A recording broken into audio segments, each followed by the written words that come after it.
बचाइए, हमें बचाइए, बचाइए, हमें बचाइए। इस दुष्ट ने हमें अपने द्वीप पर कैद कर रखा है। हमें बचाइए, बचाइए, बचाइए, हमें बचाइए, बचाइए, बचाइए, बचाइए,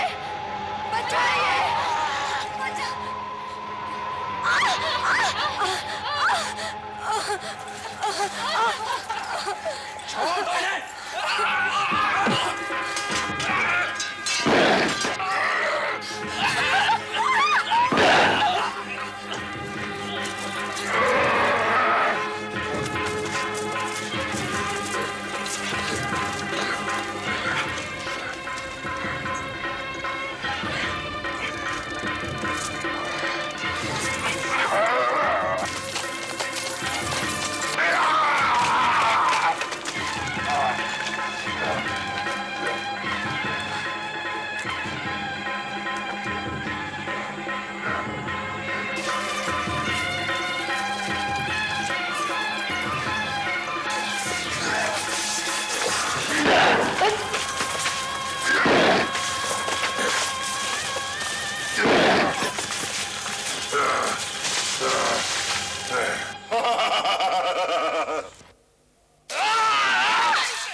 सिंहासन है चमत्कारी 32 पुतलियों वाला, इसकी हर पुतली का किस्सा है एक से एक निराला, एक से एक निराला, एक से एक निराला।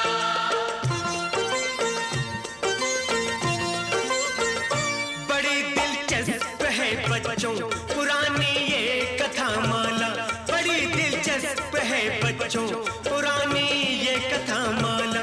इसमें हर बार मिलेगा तुम्हें मनोरंजन का मसाला, मनोरंजन का मसाला। सिंहासन 32, सिंहासन 32, सिंहासन 32।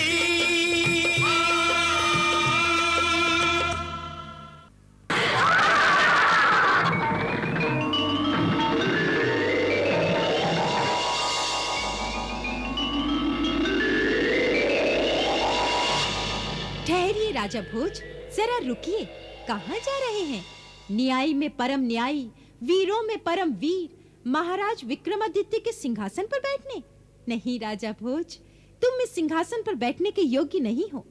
जरा सोचो, ऐसा कौन सा गुण है तुम में जो तुम्हें 32 पुतलियों वाले सिंहासन पर बैठने के योग्य बनाता है? है कोई ऐसा गुण? रुको, मैं तुम्हें महान सम्राट वीर विक्रमादित्य की कहानी सुनाती हूँ। एक दिन की बात है, वो अपने दरबार में इसी सिंहासन पर विराजमान थे। इस पत्र को तुरंत पाटलिपुत्र भेजने की व्यवस्था कीजिए। जो आज्ञा महाराज। और इनसे कहिए कि यदि यह स्थिति पर नियंत्रण न कर सके तो हमें तुरंत सूचित करें। हम युद्ध टालना चाहते हैं, पर इसका कोई यह अर्थ न निकाल ले कि हमें युद्ध करने का साहस नहीं। उचित है महाराज। और कोई समस्या? महाराज, राज्य के सैनिकों ने कल एक स्त्री को पकड़ा है। स्त्री को? क्यों? वो आत्महत्या का प्रयत्न कर रही थी महाराज। आत्महत्या? हमारे राज में? कोई ऐसा सोचेगा इसकी हम कल्पना भी नहीं कर सकते। यह आत्महत्या करने वाले पे नहीं, हम पे कलंक है। कोई दुखिया स्त्री है महाराज। कैसा दुख? उस स्त्री को हमारे सम्मुख प्रस्तुत किया जाए।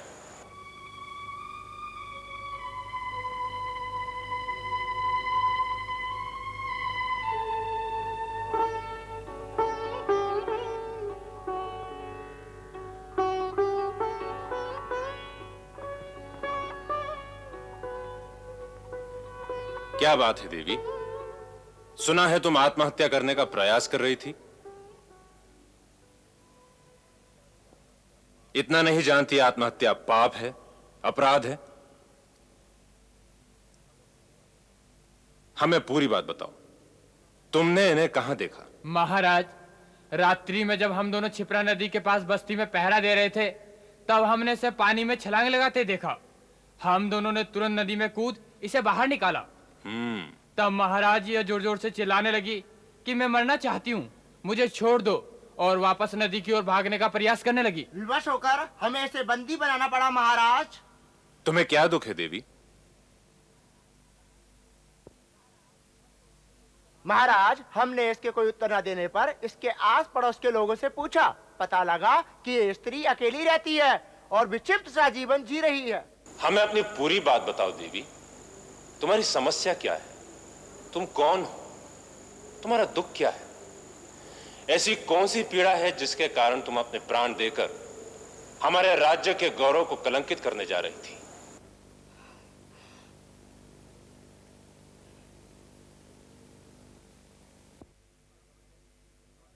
इस समय तुम पृथ्वी के स्वामी, परम न्यायी सम्राट विक्रमादित्य के सामने खड़ी हो। राजा तो पिता के समान होता है। निसंकोच कहो, तुम्हारी क्या समस्याएं हैं? अपराधी जो भी होगा, महाराज उसे अवश्य दंड देंगे। महाराज क्या अपने आप को दंड देंगे? उनकी राजाज्ञा ही तो मेरा दुर्भाग्य बन गई है। इतने दिनों से मैं सोच रही हूँ, किसे दोष दूं, किसे अपराधी कहूँ। अंत में मैंने यही सोचा, मेरा दुर्भाग्य ही मेरा अपराध है, तो क्यों नहीं मैं अपने आप को दंड दे दूं? क्यों नहीं?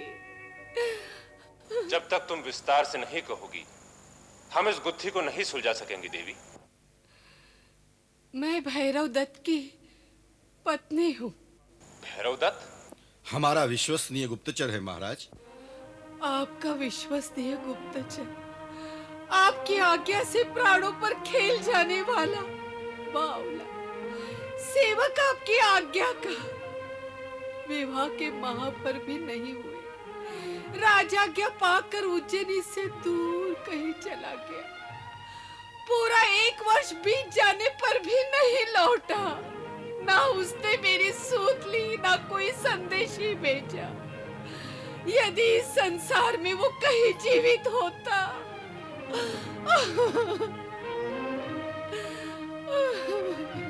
ऐसा अब शुकन मत बोलो देवी। वो विक्रमादित्य का सेवक है, उस पर उंगली भी उठाने वाले को कड़ा दंड मिलेगा। वो जहां भी है सुरक्षित है।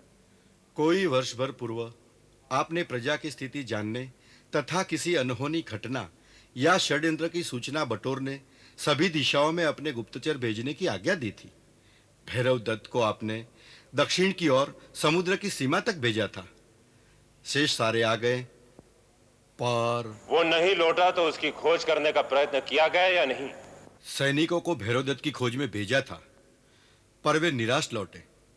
उनका अनुमान था कि वे कोई दुर्घटना में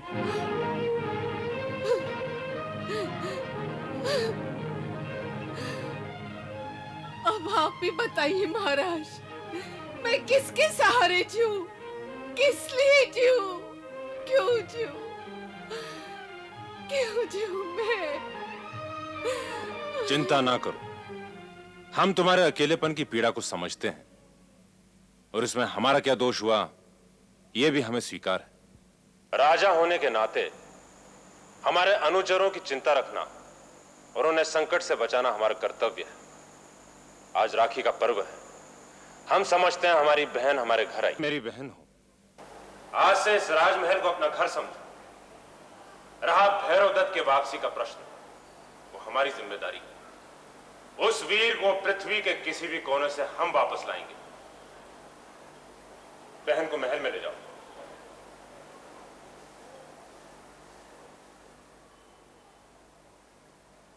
महाराज, दक्षिण के समुद्र के पास द्वीपों में कुछ अनहोनी घटनाओं की सूचना कुछ यात्रियों ने दी है। यूं तो आपके प्रताप से दक्षिण का पूरा मार्ग निष्कंटक है, फिर भी भैरव दत्त किसी रहस्य जाल में फंस सकता है। भैरव दत्त की खोज में शीघ्र ही कुछ सैनिकों को भेजा जाए महाराज। वे नहीं, हम जाएंगे उसकी खोज में। क्या एक साधारण से सेवक की खोज में महाराज का स्वयं जाना उचित नहीं। भैरव दत्त यदि जीवित होगा तो स्वयं ही लौट कर आएगा। भैरव दत्त की पत्नी को धन देकर विदा कर दीजिए महाराज, वे संतुष्ट हो जाएगी।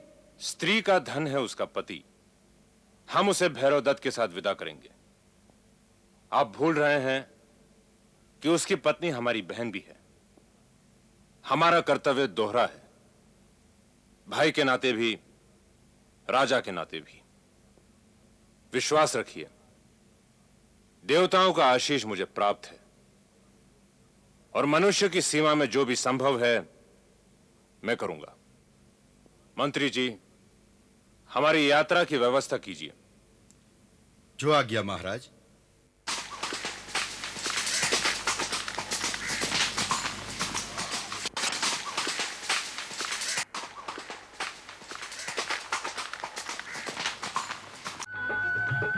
जय जय करुणाब्दे महादेव शंभु।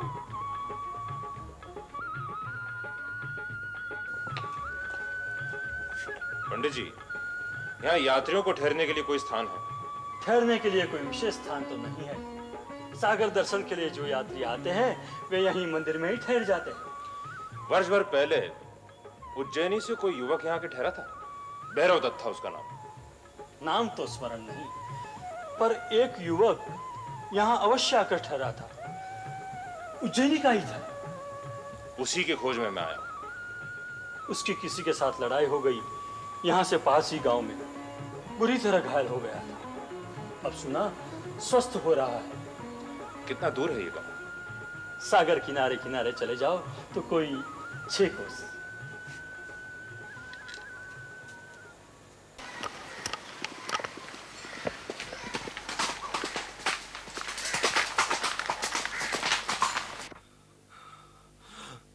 कोई भी साहसी वीर नहीं है इस गांव में। एक अत्याचारी अत्याचार कर रहा है और तुम सब अपनी आंखों से देखकर कुछ भी नहीं कर सकते। धिक्कार है ऐसे जीवन पर। हम क्या कर सकते हैं भैरव दत्त? जब तुम जैसा वीर उससे लड़कर विजय न पा सका तो हम कमजोर लोग क्या कर सकेंगे? वे दुष्ट उस द्वीप में रहते हैं। पूरी सेना बनाकर उन तक पहुंचने के लिए कितनी नावों की आवश्यकता होगी? है क्या हमारे पास इतनी नावें? और हमें क्या पता कि उनकी शक्ति कितनी है? द्वीप पर पहुंचने का अर्थ है अपनी मौत बुलाना। यह परम शक्तिशाली विक्रमादित्य का राज्य है और तुम सब प्रजा हो उनकी। अपने सम्राट का एक गुण तो होता तुम में। ठीक है, मैं ही लड़ूंगा उनसे जाकर। मेरे लिए एक नौका की व्यवस्था करो। मैं लड़ूंगा उससे। काश मैं महाराजा विक्रमादित्य तक ये संदेश भेज पाता। मैं यही हूं भैरव दत्त। क्या बात है? तुम्हारी ऐसी दशा क्यों है? महाराज आप? हाँ, मैं तुम्हें ही खोज रहा था। क्या हुआ? मेरे कर्मचारी पर हाथ उठाने का साहस किसने किया? किसने मारा तुम्हें? महाराज, भैरव दत्त एक महाकाय राक्षस से लड़ बैठा। कौन महाकाय राक्षस? हमें पूरी बात बताओ। महाराज, आपने मुझे दक्षिण के सागर तट तक प्रजा की दशा और उसके सुख दुख के समाचार जानने भेजा था। मैंने पाया कि सर्वत्र संतोष है, संपन्नता है और प्रजा आपके गुण गाती है। पर ऐसे ही एक दिन मैं समुद्र किनारे बैठा था कि मैंने एक विचित्र दृश्य देखा।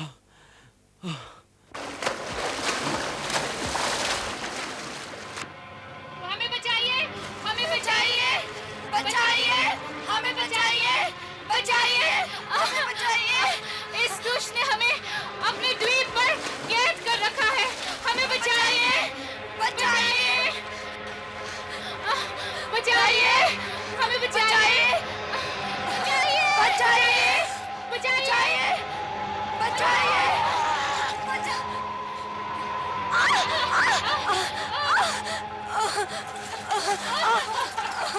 छोड़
बेबस था महाराज। उन सुंदरियों की रक्षा ना कर सका। वो दुष्ट उन्हें नौका में बिठा उसी द्वीप पर ले गया। कौन सा द्वीप?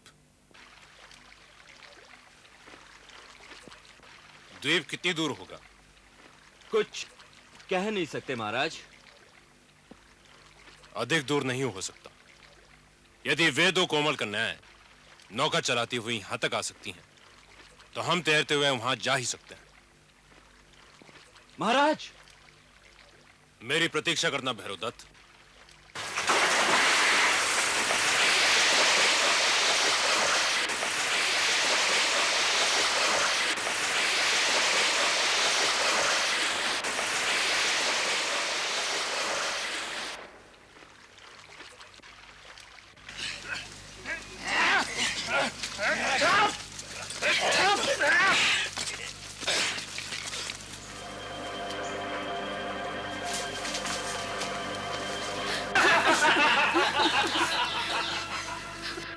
मुझे नहीं लगता कि शेष जीवन हमारा यहाँ से छुटकारा हो पाएगा। कभी हम अपने घर लौट सकेंगे, अपने माता पिता से मिल भी पाएंगे। मुझे लगता है कि अब तक उन्होंने भी हमें मृत समझ लिया होगा। उन्हें क्या पता कि हम दोनों यहाँ इस द्वीप में बंदी हैं। पता होता तो शायद वे हमें छुड़ाने का प्रयत्न भी करते। क्या लेने आए हो तुम दोनों? कहाँ के हो? कच्छ से आए हैं, बहुत दूर से। सब हमारे पास दूर दूर से आते हैं, और हमसे जो लेके जाते हैं ना, वह भी बहुत दूर का होता है। क्या चाहिए तुम्हें? नगर सेठ को दास दासियां चाहिए। मूल्य अधिक लगे कोई बात नहीं, पर वे अच्छे और गुणवान होने चाहिए।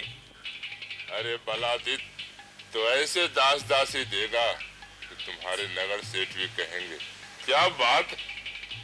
दो तो राजकुमारियां हैं, उनका अपहरण करने हम गए थे। उनका नाम सुनकर हमारा एक साथी भी मारा गया, पर ले ही आया। आखिर हो दम तो खरीद लो।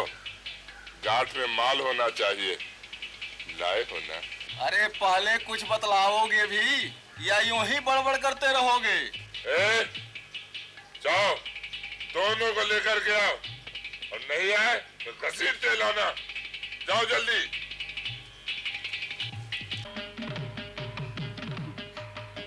कौन हो तुम और यहाँ कैसे आए? चले जाओ यहाँ से, वरना ये लोग तुम्हें मार डालेंगे या दास बनाकर किसी के हाथ बेच देंगे। तुम साहसी पुरुष हो, पर तुम यहाँ अकेले हो। आप मेरी चिंता न करें। मेरा नाम विक्रमादित्य है। दूसरों को पीड़ित अवस्था में छोड़कर चले जाना मेरे धर्म में नहीं। आप अपने विषय में बताइए। हम दोनों बहनें राजा चक्रपाल की पुत्रियां हैं। महल के उद्यान में थी, तभी एक दुष्ट राक्षस हमें अपहरण करके यहाँ ले आया और अब हमें दासी के रूप में बेचना चाहता है। अब निश्चिंत रहें, आपका कोई कुछ नहीं बिगाड़ सकता। लगता है कोई आ रहा है। कोई बात नहीं।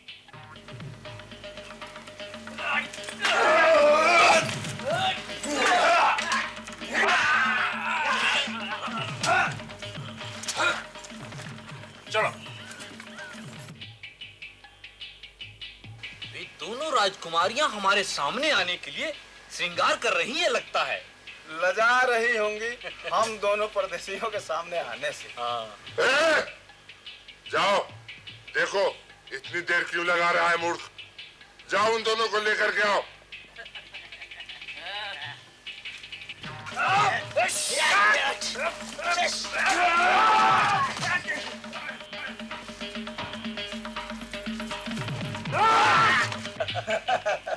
इसमें संदेह नहीं कि दोनों राजकुमारियां परम सुंदर होंगी। अरे जो जाता है वही कहो के रह जाता है। कहिए बलादित्य जी, यदि वे न आ रही हूँ तो हम ही चले उन सुंदरियों के दर्शन को। कौन हो तुम? इस प्रश्न का उत्तर देने के पहले या बाद मुझे तो तेरी दुर्दशा करनी ही है।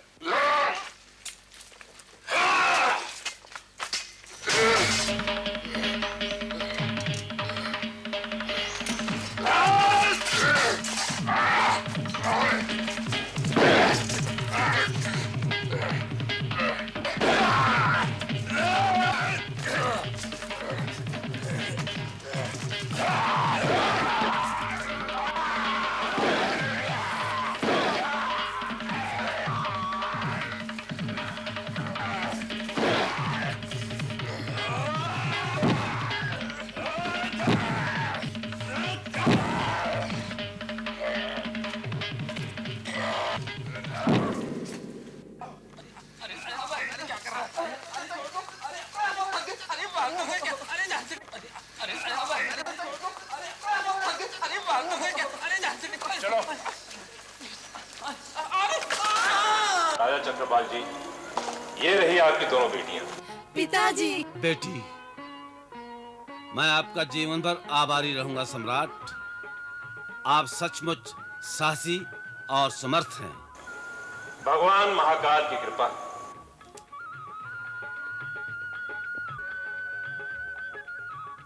कहते हैं वीरता की अनेक गाथाओं के मूल में किसी स्त्री की आंख के आंसू होते हैं। इसने तुम्हारे ना रहने पर बहुत कष्ट सहा है।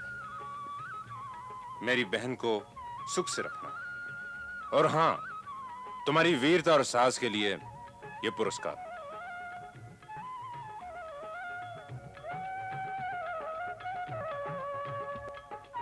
तो ऐसे थे सम्राट विक्रम, परम न्यायी, परम दानी, परम वीर। तू भी इस पृथ्वी का राजा है और विक्रमादित्य के सिंहासन पर बैठने की इच्छा रखता है, पर इस सिंहासन पर बैठकर तू विक्रमादित्य नहीं हो जाएगा। जरा सोच, विक्रम के गुणों का 10 मांस भी है तुझ में।